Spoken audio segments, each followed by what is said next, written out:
नमस्कार बच्चों, सरिता शर्मा की हिंदी पाठशाला में आप सभी का एक बार फिर से स्वागत है। बच्चों, पिछली वीडियो में हमने बाल गोविंद भगत पाठ पढ़ा था और आज इस वीडियो में हम इस पाठ के प्रश्न उत्तरों पर विस्तृत रूप से चर्चा करेंगे।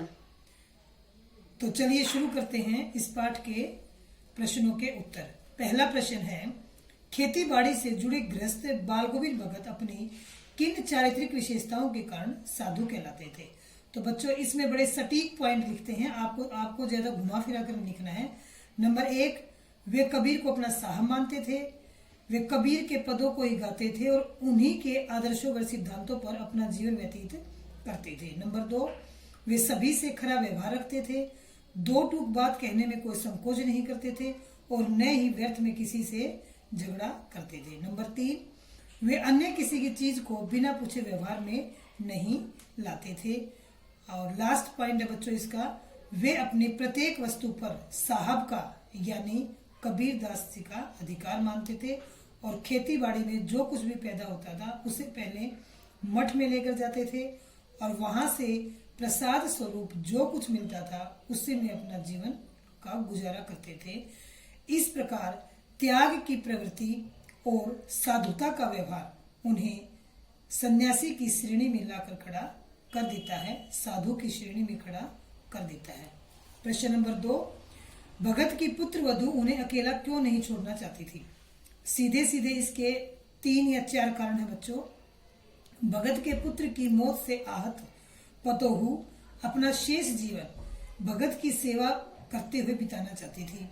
वह भगत को अकेला नहीं छोड़ना चाहती थी। वह जानती थी कि बुढ़ापे में भगत को कौन भोजन कराएगा, बीमार पड़ गए तो कौन सहारा देगा, कौन उनको दवा पानी देगा, क्योंकि पुत्र की मृत्यु होने से वे घर में अकेले रह गए थे और अब पतोहू के अलावा उनके जीवन में दूसरा कोई नहीं था। इस प्रकार पतोहू भगत का सहारा बनकर वहीं पर अपना वैधव्य जीवन काटना चाहती थी, जो कि उनकी सुशीलता व समझदारी का सेवा भाव का प्रतीक है। प्रश्न नंबर 3, भगत ने अपने बेटे की मृत्यु पर अपनी भावनाएं किस प्रकार व्यक्त की। बड़ा सीधा सा उत्तर है बच्चों इसका, ज्यादा घुमा फिरा कर नहीं है, आपकी पाठ्य पुस्तक में पढ़ने से आपको आराम से मिल जाएगा। अपने बेटे की मृत्यु पर भगत ने अपनी भावनाएं कुछ इस प्रकार व्यक्त की।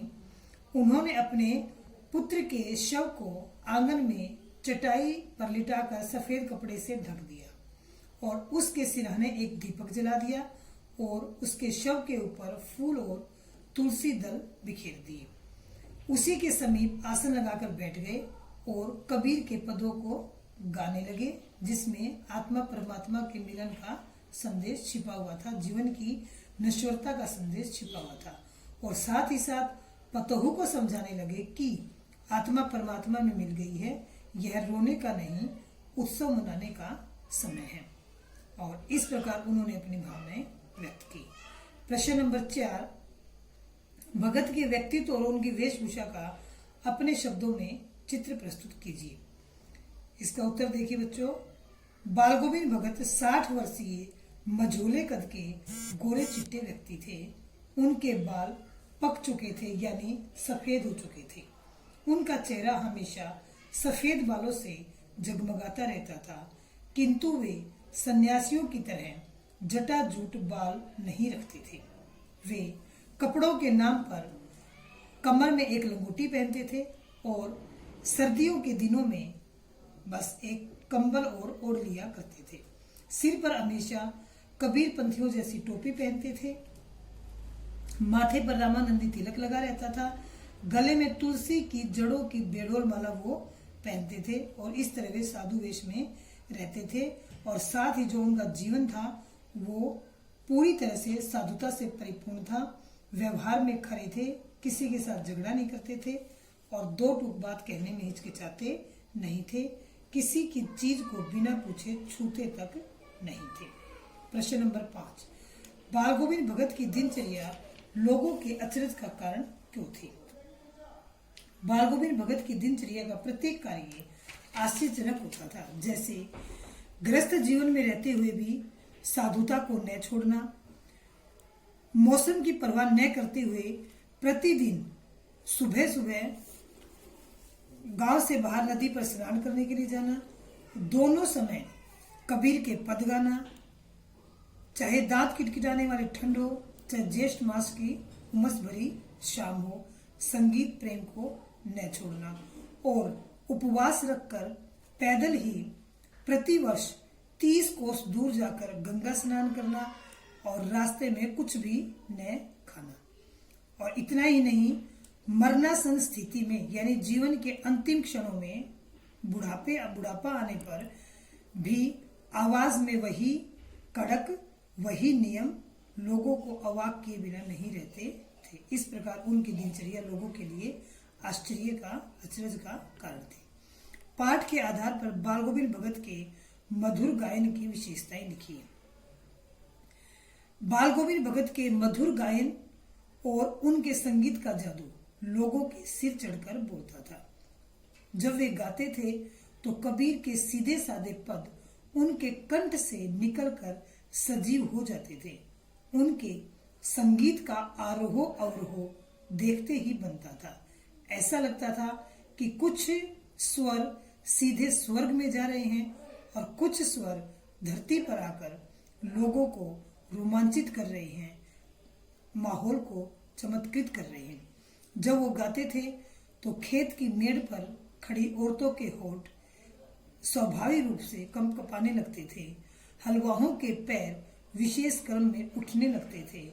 उनके संगीत की ध्वनिक तरंग लोगों को झंकृत करने के साथ साथ चमत्कृत भी कर देती थी। उनके संगीत से ऐसा लगता था कि स्वर की एक तरंग स्वर्ग की ओर जा रही है तो दूसरी तरंग लोगों के कानों की ओर जा रही है। इस प्रकार बाल गोविंद भगत का संगीत लोगों को रोमांचित कर देता था। प्रश्न नंबर 7, कुछ मार्मिक प्रसंगों के आधार पर दिखाई देता है कि बाल गोविंद भगत प्रचलित सामाजिक मान्यताओं को नहीं मानते थे। पाठ के आधार पर उन प्रसंगों का उल्लेख कीजिए। पाठ में बच्चों ऐसी अनेक बातें आई हैं जिससे पता चलता है कि वो सामाजिक मान्यताओं को नहीं मानते थे। वो इस प्रकार हैं। नंबर 1, पुत्र की मृत्यु पर उन्होंने अंतिम संस्कार में तूल नहीं किया, यानी कोई बात को बढ़ाया नहीं और अपनी पतोहू से ही अपने पुत्र का अंतिम संस्कार करवाया। उस समय विधवा नारी के प्रति लोगों की प्राचीन धारणा थी कि वह विधवा का जीवन ही बिताए, दोबारा विवाह ना करे। लेकिन बाल गोविंद भगत ने इस मान्यता को नहीं माना और उसके भाई को बुलाकर उसके साथ भेजते हुए उसके दोबारा विवाह का आदेश दे दिया। तीसरा पॉइंट है बच्चों, वे साधुओं द्वारा भिक्षा मांगकर भोजन की परंपरा का भी विरोध करते थे। और अंतिम बिंदु इसका देखिए कि वो मृत्यु को आत्मा परमात्मा का मिलन मानते थे।